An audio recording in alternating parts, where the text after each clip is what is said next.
dois fundadores da associação, Lino Carniel, ferramenteiro com sua carteirinha de fundador e presidente, e Orison Castro, com documentos da perseguição de 17 anos pelo DEOPS, relembram a importância da fundação.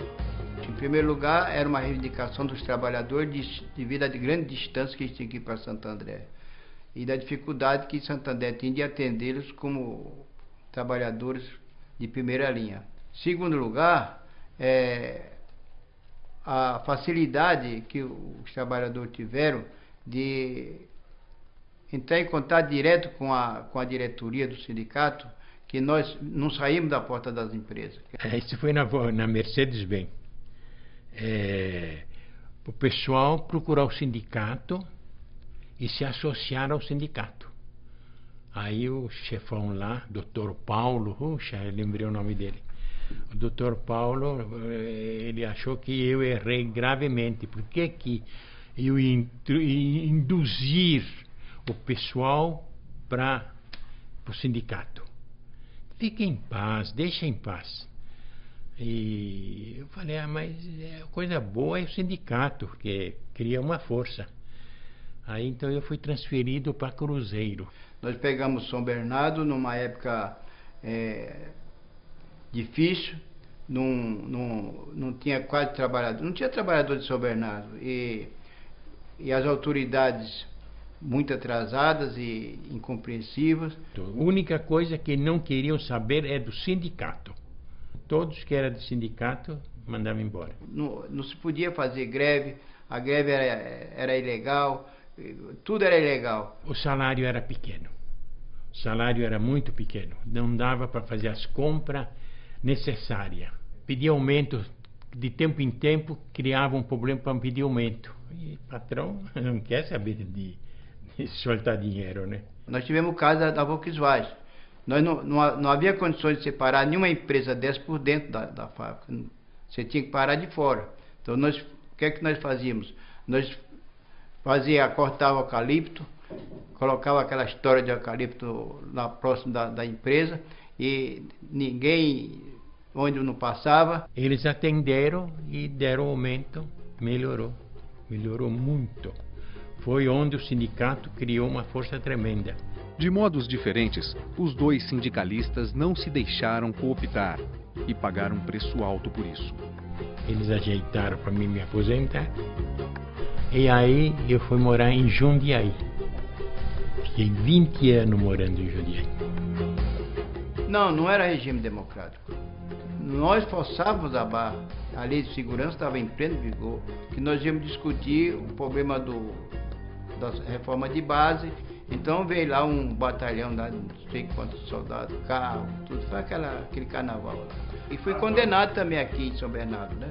Na época do Jango, lá no começo dessas grandes dificuldades todas, o sindicato era novinho, né? Tinha 5 anos de idade. A gente pode considerar que já tinha uma força política? Tinha.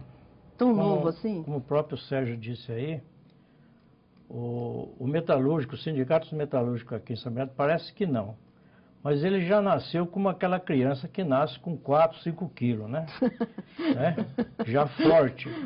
O Castro citou aí que nós não tinha grande exército de trabalhador de São Bernardo, porque a grande parte vinha de São Paulo, da Moca, de outros lugares. Então a firma tinha a facilidade de, às vezes, impedir que surgisse o sindicato, como o Lino disse lá. O sindicato, o patrão nunca gostou, mas o sindicato é uma necessidade histórica. Desde que nasceu o sindicato do patrão, houve a necessidade, surgiu o sindicato dos trabalhadores, né? E por isso ele surgiu como uma necessidade histórica. Agora, as lutas, como ele colocou aí, já era grande, que, por exemplo, a redução da idade do homem, da aposentadoria de 65 para 60, fazia parte dessa época.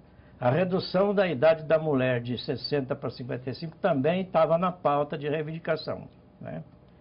E uma outra reivindicação que, inclusive, eu fui preso uma vez, eu disse para o delegado que a luta minha, inclusive, servia para ele e para a esposa dele, era o auxílio natalidade, que não tinha.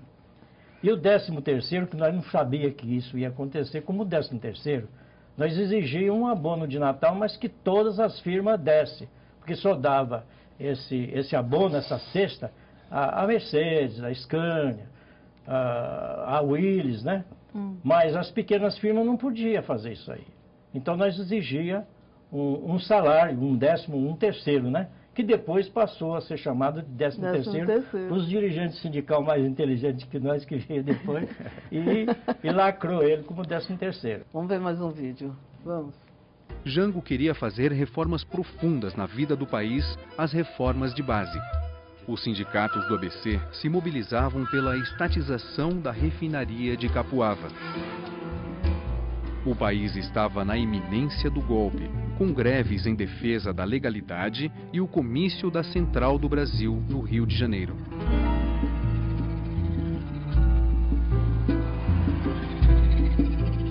Não havia mais volta. Jango parte para o exílio e os militares tomam o poder em 31 de março de 1964, apoiados pelos Estados Unidos. Não havia como resistir, muito menos para os líderes do movimento sindical perseguidos e presos.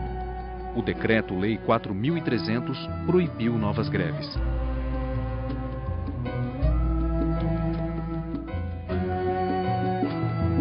O golpe militar foi para quebrar qualquer tipo de resistência contra o sistema capitalista. Isso é verdadeiro. Existia no passado uma certa evolução no movimento sindical, então vamos acabar primeiro com o movimento sindical. Sérgio, muita gente no país acreditava na época que 64 tinha vindo, mas que seria uma coisa passageira. Todo mundo achava que não, botar a ordem no caos, pelo menos a imprensa vendia um caos, né, instalado no país por causa de Jango. E aí todo mundo acreditou que eles vão chegar aí, vão dar um jeitinho nisso e vão devolver os civis, né?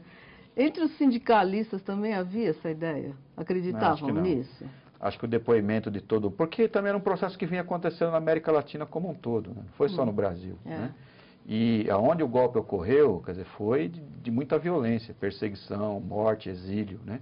Então, quando ocorreu no Brasil, se sabia que seria um longo período, um período difícil, como realmente foi, e que tudo era proibido, né? Então, você não tinha liberdade na sociedade, você não podia mais se reunir livremente, você não podia mais escolher o seu prefeito, seu governador. E esse ambiente policialesco e de repressão, ele também se reproduzia dentro da fábrica, né? Então, hoje, quando a gente entra na empresa, a gente chega e vê na segurança, né? Então, é o seu José, o seu Antônio, né, da portaria. Mas naquela época não era assim, né? Naquela época era o tenente, era o coronel, eram pessoas do exército, né, que fiscalizavam a fábrica. Aliás, as empresas tinham mais guarda, né, seu Zé, do que naquela época, do que trabalhador, né? E infiltravam, né, as pessoas apaisanas entre os trabalhadores para identificar aquelas pessoas que eram mais próximas aos sindicatos, militantes. E há vários relatos de desaparecimento, de pessoas que desapareceram naquele período de dentro da fábrica e nunca mais foram encontradas, né? Então, isso foi um período terrível. Agora, os dirigentes não tinham ilusão, não. Talvez na sociedade, um ou outro achava que seria um momento, né? Mas para a esquerda brasileira, para o movimento sindical, era sabido que seria um período longo e muito difícil, como foi, né? Como de fato foi. Então, já continuamos essa história. Eu queria fazer uma pergunta para o Stanley. Como é que nasceu a sua paixão pelo choro, Stanley? Eu sei que sua mãe tem muito a ver com essa história, né? Foi uma situação seguinte.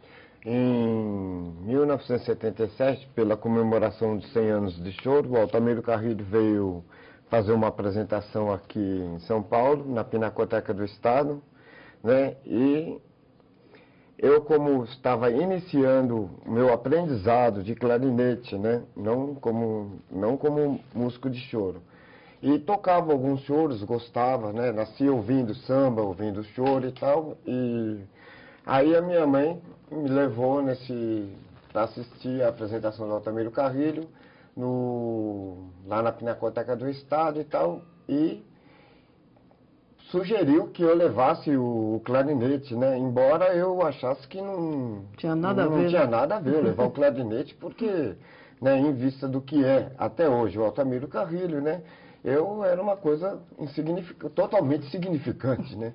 Bom, enfim, aí a gente estava ali sentado assistindo o show, já tinha começado e tal, a minha mãe saiu, eu não me falou onde tinha ido, e na verdade ela tinha ido lá falar com o Altamiro Carrilho se eu podia dar uma canja, né? Como hoje eu sei o que é dar uma canja. Naquela época eu não sabia nem o que era isso, né? Na verdade.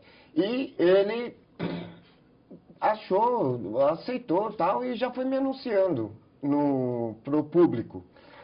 Tem um garoto aqui de 14 anos que está começando a tocar choro e vai dar uma canja aqui com a gente, vai tocar um choro aqui e tal. E minha mãe veio correndo me chamar dizendo que o garoto era eu. E eu, na verdade, estava esperando o garoto, né? E aí, o garoto era eu mesmo, né?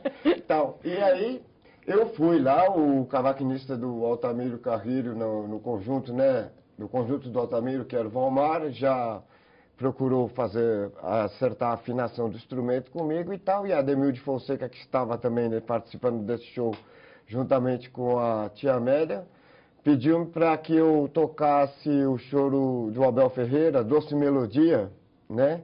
E coincidentemente, acho que fazia uns 15 dias que eu tinha aprendido a tocar essa música, né? E ela gravou também, cantada, ela é considerada a rainha do chorinho, né? Ela gravou cantado, né, o Doce Melodia, e ela disse que gostava muito dessa música, que era do clarinetista Abel Ferreira, né? E pediu para que eu tocasse essa música, e foi uma das músicas que eu toquei lá nesse dia. E que você vai tocar pra gente agora. Ah, com certeza. Nasceu uma paixão aí, né? Foi aí que eu comecei a me interessar realmente por choro, por aprender a tocar choro, né?